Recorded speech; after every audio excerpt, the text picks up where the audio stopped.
Alô, meus alunos do segundo ano, bom dia, Márcio Macedo, seu professor de matemática. Vamos lá, livro 3, encerrando o livro 3, capítulo 11, a parte de geometria. Na semana passada nós falamos sobre o sistema linear 1, tá? Ainda tem o sistema linear 2 e 3, que será na próxima semana. Agora, encerrando o livro 3, nós temos o capítulo 11, cilindro, tá? Então vamos lá, vamos juntos. Primeiro, vamos descobrir quais são os elementos que eu tenho em um cilindro, né? Cilindro, então, eu tenho o que eu chamo de bases circulares, então tem aqui uma base circular embaixo, uma base circular em cima. Eu tenho um eixo, tá? Que liga os dois centros da circunferência. Esse eixo pode ser reto ou pode ser oblíquo, como a gente vai ver mais à frente. Eu tenho a altura que define esse cara. Se o cilindro for reto, a altura tem o mesmo valor desse eixo, da sua geratriz. Se não, eu tenho que montar um triângulo retângulo, que nem vocês podem ver aqui. Tá ok? Então, isso é que é um cilindro, os elementos de um cilindro circular, que pode ser reto, conforme eu falei. Um cilindro circular reto, ele nada mais é do que um retângulo. Se eu colocar num pedaço de papel e girar, ele vai montar. Ao girar, ele monta o que eu chamo de cilindro reto. Veja que, conforme eu falei para vocês, as duas bases e a altura tem o mesmo valor da geratriz. É o cara que monta o cilindro, certo? Então, a altura do cilindro reto tem o mesmo valor da geratriz, já que ela vai fazer, o eixo faz 90 graus com esse cara, o raio que monta a sua base. Bom, o cilindro oblíquo é dessa forma que aqui está, ele não é mais reto. Então, nós vamos, para falar de cilindro oblíquo, temos que falar de seção transversal. O que é uma seção transversal? É a interseção do cilindro com um plano que seja paralelo à base. Então, uma seção transversal, ela tem que ser paralelo à base. Ela vai dividir, é como se eu estivesse seccionando o cilindro, a lata de óleo, a lata de ervilha, em duas partes proporcionais, não necessariamente iguais, depende de onde eu vá passar esse plano, tá ok? Então, seção transversal é dessa maneira. Seção meridiana é o corte assim, ó, não é mais o corte assim, é o corte de cima para baixo, que vai definir se o cara for oblíquo, um paralelogramo, conforme o primeiro que aqui está, e se o cara for reto, vai definir um retângulo, conforme eu tenho aqui. Então, a seção meridiana pode definir um paralelogramo, ou pode definir um retângulo. Lembrando que paralelogramo e retângulo, para a geometria, são figuras, são quadriláteros que obedecem à mesma regra. Tá? A planificação de um cilindro, vocês podem ver que todo cilindro, como se eu pudesse lembrar, eu vou ter um retângulo maior, onde um dos lados será o comprimento da circunferência, ou seja, um dos lados vale 2πr, e o outro lado vai valer a altura. Então, esse retângulo, um dos lados vale 2πr e o outro lado vai valer a altura do cilindro. E eu terei duas circunferências de raio R, que são iguais, tá ok? Tanto a de cima quanto a de baixo são definitivamente iguais, não vai fugir disso. As fórmulas existentes, a área do retângulo, conforme eu falei para vocês, vai ser 2πr vezes h, então vai ser o 2πrh. A área da base são cilindros, então é πr ao quadrado.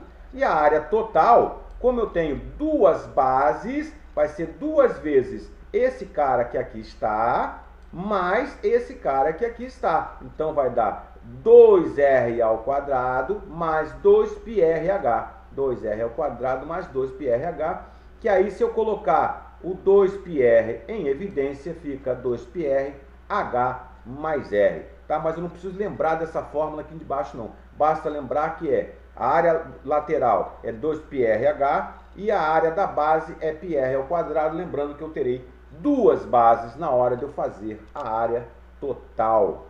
Dica muito importante: quando a seção meridiana é um quadrado, disse que o cilindro é equilátero. Então, lá no problema, lá, às vezes o cara não fala que é um cilindro reto, ele fala um cilindro quadrado, é um cilindro equilátero. O que quer dizer um cilindro equilátero? Quer dizer que a sua seção meridiana forma um quadrado, ou seja, tanto a altura quanto o diâmetro da base terá o mesmo valor, ou seja, o dobro do raio, já que O diâmetro é raio mais raio, e esse cara é a mesma coisa, então H vale o dobro do raio. Dica muito importante, hein? Exercício resolvido está lá no livro de vocês, só para mostrar o que eu falei agora do 2πrh. Então eu tenho lá o raio da base, eu tenho a altura valendo 4, então ele quer calcular a área lateral e a área total. A área lateral, conforme eu falei para vocês, é 2πrh. Fazendo a conta vai dar 8π. Quando eu faço a área total, lembrando, então eu tenho que calcular a área da base, certo? E multiplicar por 2, que nem está feito aqui. E aí vai a dica para vocês, importantíssimo. Olha aqui, ó. Eu já falei isso com vocês várias vezes, mas vou falar de novo. Se o exercício não pedir, a resposta tem que vir em π, porque π é um número irracional. Portanto, é um número que eu não posso dizer quanto vai dar o dobro dele, o triplo dele, porque eu não sei que número é esse. Esse número não tem fim, é um número irracional. Então a resposta tem que vir em π. Se o exercício pedir, faça a conta de π igual a 3,14, aí sim eu vou fazer a conta substituindo π por 3,14.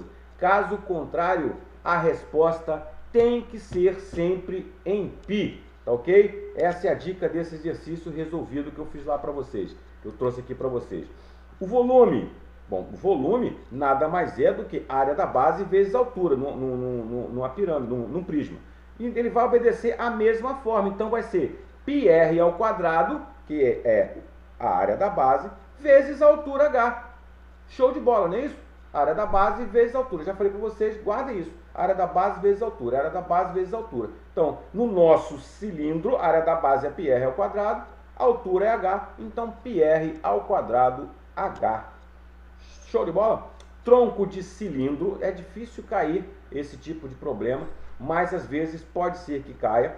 Esse cara nada mais é do que uma seção transversal oblíqua aqui, outra seção transversal oblíqua aqui, montando essa figura que nós chamaremos de tronco de cilindro, tá ok? É uma fórmula altamente doida, vou ser sincero para vocês, mas ela vai ser informada para vocês, tá? Ela vai ser sempre informada para vocês, porque quando o cara é um tronco de cilindro, eu tenho que ter, obrigatoriamente, tem que ser informado o valor do eixo, ou se não, que seja possibilitado eu calcular, já que o volume é πr ao quadrado vezes o eixo, que seria, teoricamente, a minha altura. Quando eu monto aqui, tá vendo aqui na terceira figura? Esse cara seria a minha altura se eu pudesse montar. Então, no tronco desse cilindro, eu tenho que saber quem é o eixo e eu continuo tendo duas bases congruentes. Então, se é πr ao quadrado